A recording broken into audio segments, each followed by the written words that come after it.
کائنات کی وسعتوں اور آخری حدود تک پہنچنے کی جستجو میں مصروف انسان آج تک کائنات کے بارے میں طرح طرح کے مفروضے اور نظریات قائم کرتا اور پھر وقت کے ساتھ انہیں تبدیل کرتا آیا ہے۔ کائنات ایک ہی ہے یا بہت سے جہاں آباد ہیں؟ یہ سائنسدانوں یا فلسفیوں کے لیے ہمیشہ سے ایک بڑا سوال بنا رہا ہے۔ اس حوالے سے قرآن مجید میں واضح اشارے موجود ہیں جن سے یہ معلوم ہوتا ہے کہ یہ دنیا صرف یہی نہیں جس میں ہم رہتے ہیں بلکہ زمان اور مقام کی اور بھی دنیا آباد ہے۔ اس حوالے سے آج سائنسدان اس تھیوری کو سچ ثابت کرنے کی کوشش کر رہے ہیں۔ کیا ہماری دنیا کے سوا اور بھی دنیا آباد ہے اور کیا وہاں بھی ہمارے جیسے انسان موجود ہیں؟ اللہ نے اس سوال کا جواب دیتے ہوئے مقدس کتاب میں فرمایا، اللہ وہ ہے جس نے 7 آسمان پیدا کیے اور ان کے مانند زمینیں تھیں، ان کے درمیان حکم نازل ہوتا ہے تاکہ تم جان لو کہ بے شک اللہ ہر چیز پر قدرت رکھنے والا ہے۔ صحیح البخاری اور دیگر کتب احادیث میں اس آیت کے ضمن میں ایک روایت موجود ہے کہ مفسر قرآن حضرت ابن عباس کے پاس ایک شخص آیا اور اس نے سورۃ طلاق کی اس آیت کی تفسیر پوچھی۔ حضرت ابن عباس خاموش رہے۔ اس شخص نے دوبارہ پوچھا اور کہا کہ آپ اس کی وضاحت کرنے سے گریز کیوں کر رہے ہیں؟ اس پر حضرت ابن عباس نے کہا کہ 7 زمینوں سے مراد ہماری ہی زمین جیسی 7 اور زمینیں ہیں۔ ہر زمین پر ہمارے پیغمبر محمد صلی اللہ علیہ وسلم کی طرح ایک رسول آئے ہیں۔ حضرت آدم کی طرح وہاں بھی آدم، نوح کی طرح ان زمینوں پر بھی نوح، اسی طرح ابراہیم، موسیٰ اور عیسیٰ علیہ السلام کی طرح وہاں بھی نبی مبعوث ہوئے۔ یہ وہ سوال تھا جو آج سے 1400 سال پہلے حضرت ابن عباس سے قرآن کی اس آیت کی تفسیر کے بارے میں پوچھا گیا تھا۔ آج سائنسدان اس سوال کا جواب سائنسی طریقے سے دریافت کرنے کے لیے سر جوڑ کر بیٹھے ہیں۔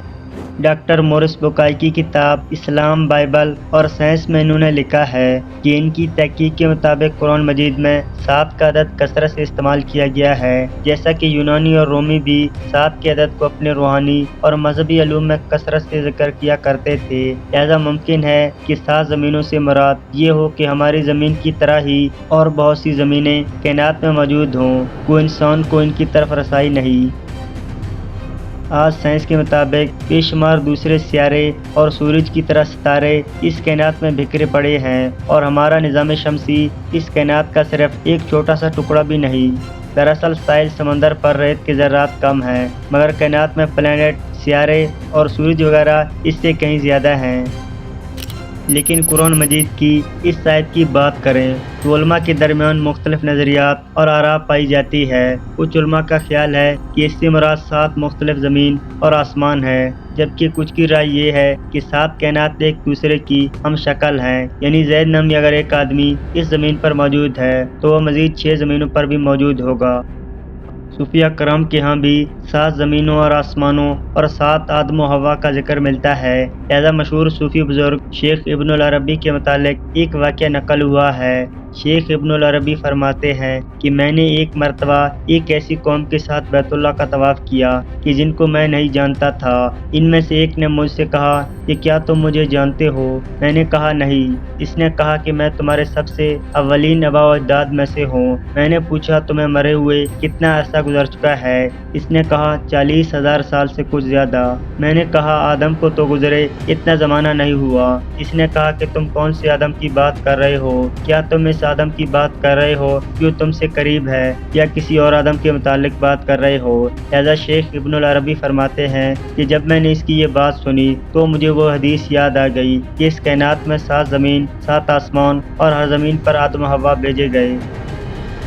اہل حکمت نے 7 آسمانوں اور ان کی خصوصیات کو کچھ یوں ذکر کیا ہے کہ زمین سے آسمانی دنیا کی اور ایک آسمان سے دوسرے آسمان کی مسافت 500 سال کی سفر کی دوری پر ہے، اور اسی طرح ہر آسمان کا اپنا اپنا حجم یعنی والیوم ہے۔ پہلا آسمان دودھ سے بھی زیادہ سفید ہے، کوئی کاف کی سبزی کی وجہ سے یہ ہرا نظر آتا ہے۔ اس آسمان کا نام رقیہ ہے۔ دوسرے آسمان کا نام کیدون یا معون ہے اور وہ ایسے لوہے کا ہے جس سے روشنی کی شعاعیں پھوٹتی ہیں۔ تیسرے آسمان کا نام ملکوت یا ہایون ہے اور وہ تانبے کا ہے۔ چوتھے آسمان کا نام ظاہرہ ہے اور وہ آنکھوں میں خیرگی پیدا کرنے والی سفید چاندی سے بنا ہے۔ اور 7ویں آسمان کا نام لابیہ یا دائمہ ہے جو سرخ یاقوت کا ہے اور اسی میں بیت المعمور ہے۔